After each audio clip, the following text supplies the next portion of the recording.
अबे पण गण्या या संडासामध्ये बसायचा कसा? मला माहित आहे, माझ्या बहिणीच्या घरी असाच संडास आहे. दोनही टांगा वरत करून बाहेर हगाले बसते तसा येते बसाचा. हो ना गण्या? भोसडीच्या येऊ तुम्ही बाहेरच हगा बे. डॉक्टर साहेब घेता का थोडीशी? बाबा मी कसा दिसतो का बे तुम्हाला? आपला तुपला समजून घ्या ना थोडीशी.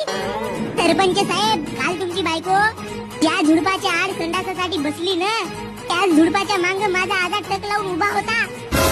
माईक दे ना बे माझ्याकडे, मले बोलू दे ना काहीतरी. पुढच्या निवडणुकीमध्ये मले मत भेटले पाहिजे ना. घ्या माईक घ्या.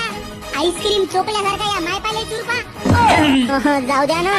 ठीक आहे तू जाशील. गण्या भाऊ, मी हकतो का कॅन्टर? चिबे तू बाहेर जा बे हगाले. कॅन्टर मध्ये नको हगू. हाय, मला तर अजून लगेच वेळ आहे हग लागाले.